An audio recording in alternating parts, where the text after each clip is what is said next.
US to begin revoking visa for Chinese students. When I first saw that news, I knew the United States just lost a tech race and AI war against China.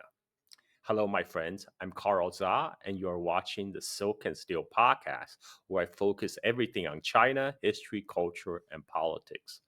Last Wednesday, the U.S. Secretary of State, Marco Rubio, put out a tweet where he says the U.S. will begin to revoking visas of Chinese students, including those with connections to the Chinese Communist Party or studying in critical fields. And this is followed up by an official release from the State Department titled New Visa Policies Put America First, Not China. Under President Trump's leadership, the U.S. State Department will work with the Department of Homeland Security to aggressively revoke visa for Chinese students, including those with connection to the Chinese Communist Party or studying in critical fields. We will also revise visa criteria to enhance scrutiny of all future visa applications from the People's Republic of China and Hong Kong. Well, that is redundant because Hong Kong is part of the People's Republic of China, has been since 1997.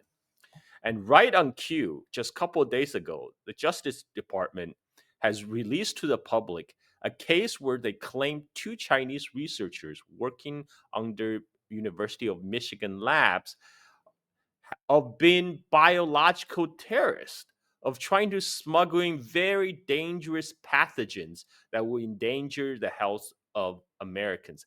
And the US media have jumped on it to fan the flames of fear against the Chinese researcher and students. This is Fox News. Take a look. Two Chinese nationals have been charged with smuggling a dangerous biological pathogen into the United States. And this pathogen is considered a serious threat to our food supply and thus our national security. Fox's David Spunt is here with all the details. David, this is terrifying. Laura, it really is quite an interesting story. According to the Justice Department, one of them worked at a laboratory connected to the University of Michigan. The FBI arrested 33-year-old Yu Qing Zhan for allegedly smuggling in a fungus called Fusarium graminearum, which could be used as an agroterrorism weapon. The gases from the fungus could cause liver damage, vomiting, and reproductive defects in humans and livestock. DOJ officials say Zhan has direct ties to the Chinese Communist Party, and she works at the University of Michigan, and her boyfriend is connected to a university back in China. FBI Director Kash Patel, in an exclusive statement to Fox Digital, says this case is a sobering reminder that the Chinese Communist Party continues to deploy operatives and researchers to infiltrate our institutions and target our food supply, an act that could cripple our economy and endanger American lives. Smuggling a known agroterrorism agent into the U.S. is not just a violation of law, it's a direct threat to national security. I commend the FBI Detroit Division and our partners at CPB for stopping this biological threat before it could do real damage. Now, senior DOJ leaders, Laura, are debating whether to bring back the so-called China Initiative, a controversial program during the Bill Barr Justice Department that aimed to stop Chinese espionage that began in American universities. The DOJ under Merrick Garland got rid of the name after groups came forward and complained it was insensitive, but I'm told the current Attorney General Pam Bondi and her team want to focus on China, though it's unclear if they'll bring the China Initiative name back. What this reminds me of is a whole WMD hysteria that led to the Iraq War. Except this time, the US government is trying to fan fear of Chinese students and Chinese researchers living in United States, casting them as some kind of agent of the Chinese Communist Party to carry out biological terrorism, to do another 9/11 against US citizens. And this is all to bring back China Initiative, which was first put in place by the first Trump term to prosecute scientists and researchers working in the US research institutions. Now, this story hits home for me. This is personal because my family came to United States because my dad came to study in US in 1985 for his PhD. I told this personal story across multiple podcasts. Tech race with China is top intel priority, Deputy CIA Director says. The problem with this is always in the details, right? One of the things that the Trump administration decided to do was cut resources into science. So they cut like physics, the money that we were giving to colleges and people in order to study these topics to like 45%, if not 50%. So it's like, okay, so you're trying to have a tech race while simultaneously gutting the very knowledge base that you would have to have that tech race. It makes no sense. They're kicking out all the foreign students. And they're And kicking kicking out all the more foreign students. Around the same time, the U.S. Energy Department put out a tweet where they said AI is the next Manhattan Project and the United States will win.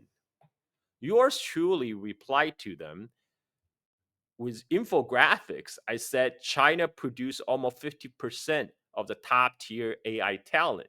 You're not going to win. A lot of people don't know this, but 50% of the AI talent actually come from China. But in the past, because more attractive career choices in the United States, they come here. A lot of that 50% of the Chinese AI talent, they come to United States to work in the startups in Silicon Valley. But now Trump is saying, screw those foreign students. We need to create opportunity for our own. Well, okay, I mean, that's great. But the fact is, for the past decades, I would say a couple of decades, United States research institutions have relied on foreign talents. Because I know this because my dad came to United States to study in 1985 as a PhD. And when I visited him in 1990 in University, I went to his research lab. I look around, it's all Chinese grad students working there.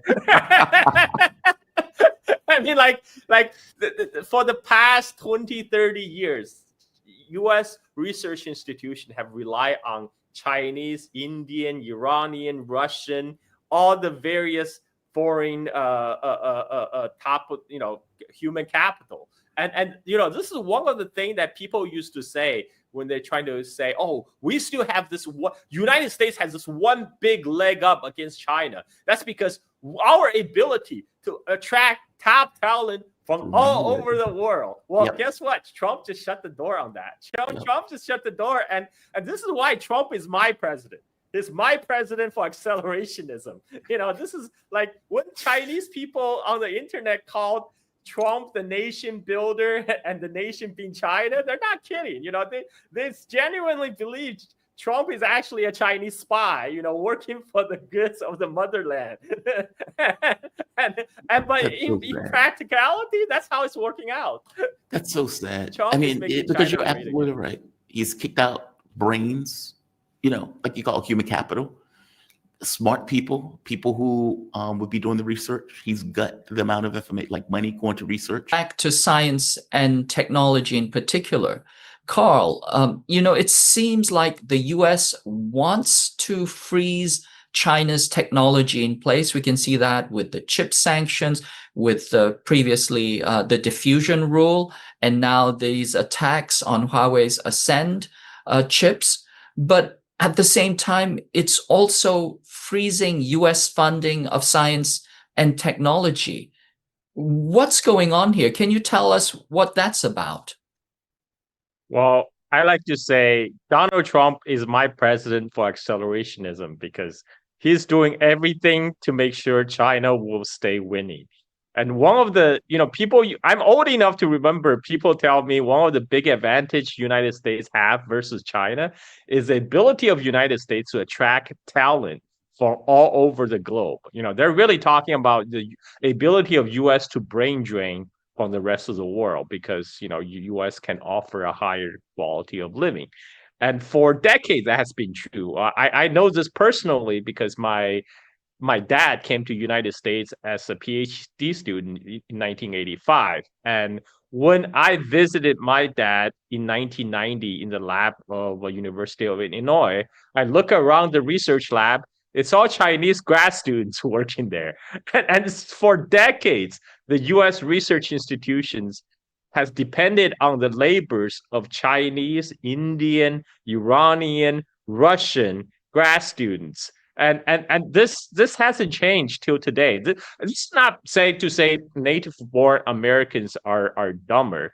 What happened is a system incentivized smart people, the smart native born Americans, to go into more lucrative fields like finance, like Wall Street. So all the smart ones already went to make money in the Wall Street. It's the foreigners, the immigrants, they have to grind away in the labs. That has been the system for the United for the longest time. But the arrogance of people with that kind of America supremacist mindset thinks everybody is fungible. Everybody just a cog in the wheel that can replace. They think, okay, no problem if we don't have Chinese, we'll replace them with Indians or whatever. And so this is the idea that I think there's a fundamental disregard for the value of labor itself in United States. Like, because this is why we people in United States talk about rise of China. It's never due to the hardworking Chinese people themselves. It's like, how did they do it? Like, how did they go from such poverty 50 years ago into the world's greatest maker of like military weaponry and advanced electronics? And a big portion of the disquieting answer is year in, year out, Apple taught them. Oh, because they steal our technology. And how did they steal our technology? Oh, their students came to our university and they learn our ways. And this is quite ridiculous, because how the tech transfer actually happened. I witnessed this firsthand, because my dad is the first generation of post-cultural revolution Chinese students that came to study in the United States. A lot of his classmates, they would study, graduate, and work in the U.S. corporate world until at one point they hit a glass ceiling. And this is right around 2010s, and when the Chinese economy was taking off, and they realized if they go back to China, the sky is the limit. They can be founders of companies, can be VPs. And so that's what happened. These people who have a lot of experience, build up a lot of experience working in the corporate America, now taking their experience back to China, back to take their knowledge. This just all happened organically. But the people in Washington who are making the policy right now, I don't think they spend a day in a research lab anywhere. They literally don't understand what made up for the success of America.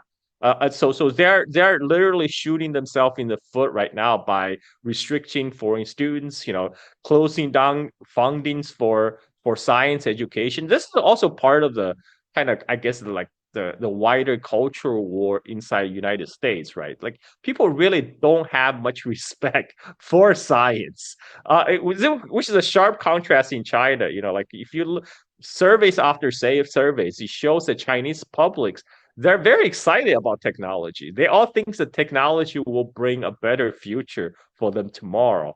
And this is a sharp contrast to the attitude in the Western world. But I'm not saying this is the Western world have as the wrong attitude. But in many ways, I think their attitude is justified, because the Western governments have for decades been using technology to do really screwed up things against their own citizens, like mass surveillance. We all know about that, and we already talk about AI, how U.S. big tech is tightly embedded with the defense industry. So, I mean, people are right to be wary of U.S. government investment in technology. But whereas in China, people in China have a quite different experience with technologies. Throughout their lives, they saw technology improve their life tremendously, and this is why they're very optimistic about the technological applications. This is why also people in China are flabbergasted to see what Trump administration is doing to the science foundation of America, because they all thought that's what made America great. And well, anyway, Trump is still making China great. Like, there's a Chinese internet meme saying Trump is a great builder of nation, except the nation is China. And I think that meme is playing out in real life right now. Yes, he's also being referred to as Comrade Trump, if I'm not mistaken. But I want to come back to your point about the devalorization of science and technology in the United States. I mean, I think it's not unfair to observe that China is a country where the top leadership are scientists and engineers. So I think we can even say that China is a country that's led by engineers, whereas the United States is a country that is led by lawyers. And if we're talking about a tech war, if you pit the lawyers against the engineers in what is essentially an engineering contest, I think that outcome is pretty much predetermined. Hello, my friends. I'm Carl Zha. Please leave in the comments below what do you think about this and what do you like to see more on my channel. Thank you for watching. Bye bye.